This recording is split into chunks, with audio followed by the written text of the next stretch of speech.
Okay. Bottom line is this melanoma is pretty much killing me, and we're to a point where I don't uh, I don't have to prove anything to anybody. I don't have to fight to the end. There is no reason to fight to the end. The fact is, I have melanoma.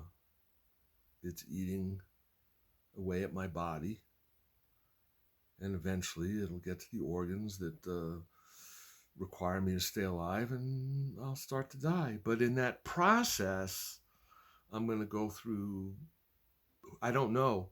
This is why I'm making this video, to be honest with you.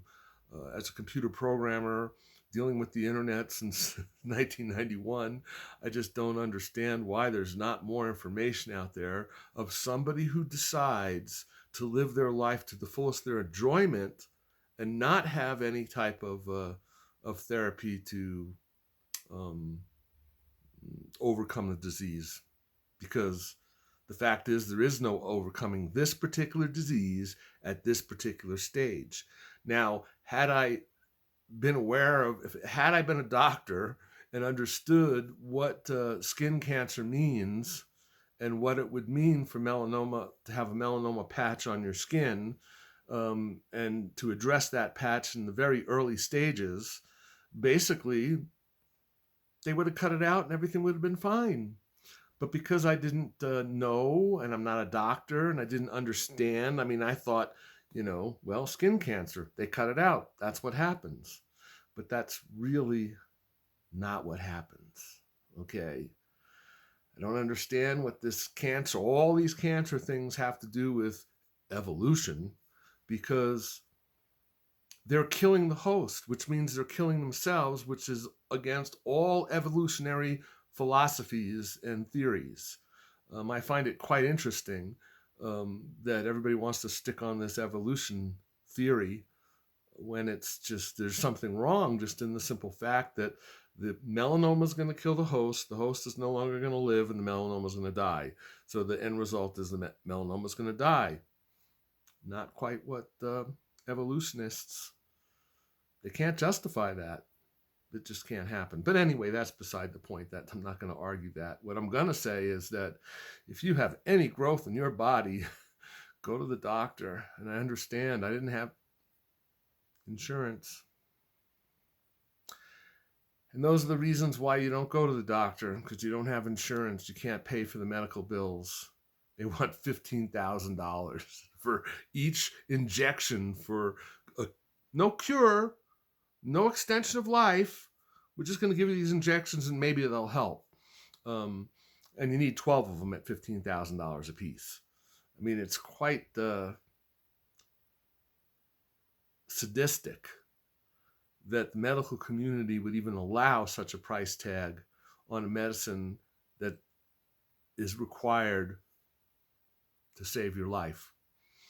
You know, again, what happens is the melanoma forms on your skin somewhere. This one was on my leg. And from the top of your skin going down, it's growing downwards. So you're thinking, you have this little growth on the top, but it's growing down looking for the subway system to get to other places in your body. And that subway system is your arteries, okay? Your veins and arteries and all that stuff that's moving your blood around. So it can get into that. And then from there, it can go throughout your body, hunting and looking for the lungs, the kidney, the, what's the other one? Oh boy, I'm starting to lose the lungs, the kidneys, the liver, brain. So it's looking to get to these vital organs to kill you. And that's what it's doing once it gets onto that subway system. But before it can get onto the subway system, it's got to go through that toll booth. And if you can cut it off before it gets to the subway system, it's going nowhere, because you've cut it off. It can't go anymore. It can't get to the subway system because you've cut it out. And that basically is the the sad part of this whole thing is like nobody has to die from melanoma if they find it early and cut it out. So, and most people are not doctors. Most people see a growth. I got this growth here, I got this growth here. It could be any one of these. Any one of them can be the melanoma drilling down to find that subway system. And once it gets down and finds it, now I've got this tumor. I came here into Colorado to see my brother. It literally the size of a grape in my kind of groin area. And then today, so it's February, March, April, May, and we're going on to June, 5 months. And it's like now the size of a baseball. Unfortunately, it's not round. I'm going to try to draw a picture of it because it's a three-dimensional object that's growing in different rates.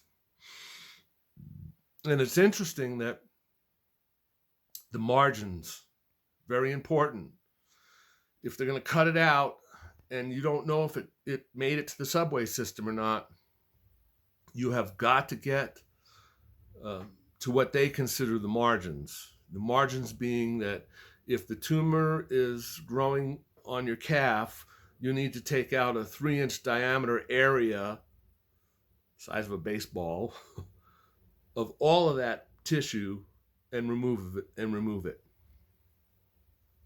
When I went to have mine removed, what winds up happening is they believe that it's a basal growth, cancerous but not deadly, not a deadly cancer like melanoma.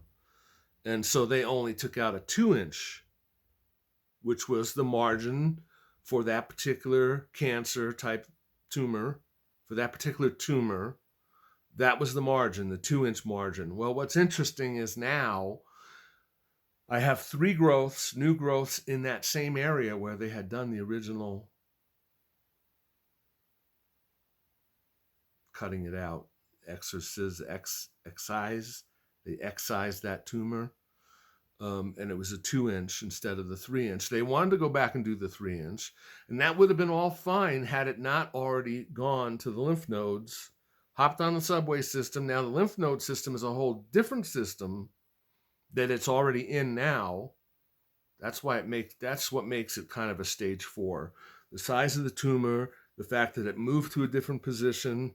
Now it's in more than one position. And, had my medical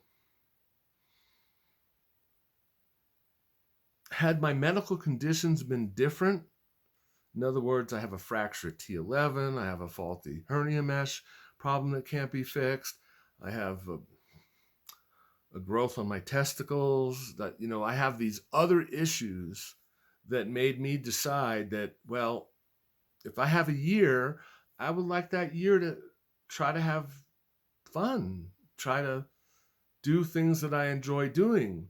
Unfortunately, my feet swelled up in March, very early on, and it's hard to walk, so it's not like I can go places.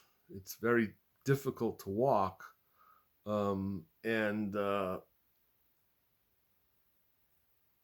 Painting with watercolors for the past few years, because I had wrist problems and I couldn't do my pottery, which is what I enjoyed the most. And then my brother I had the potter's wheel, and we wound up getting a kiln, got some clay, and I tried it out. And yes, I was able to throw, and the wrist problems are not that bad right now. And so one thing led to another, and I started doing pottery and got away from the watercolors and oil painting.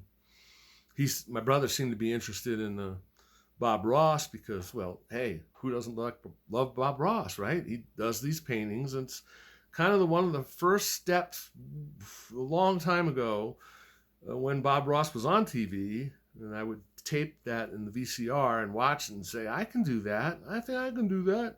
And I did. And while they weren't that good, they were good enough for me to realize that practice makes perfect. And yes, this is a system that he's come up with that kind of works real well, and it could work real well. And so that sets me on a type of journey of the artist. And so, I mean, we're talking 20, 25, maybe 30 years ago. How long? When was Bob Ross on? This is 2021, and he was on TV. And I remember, and I had these paintings. One of the other things I learned at that point was the paintings.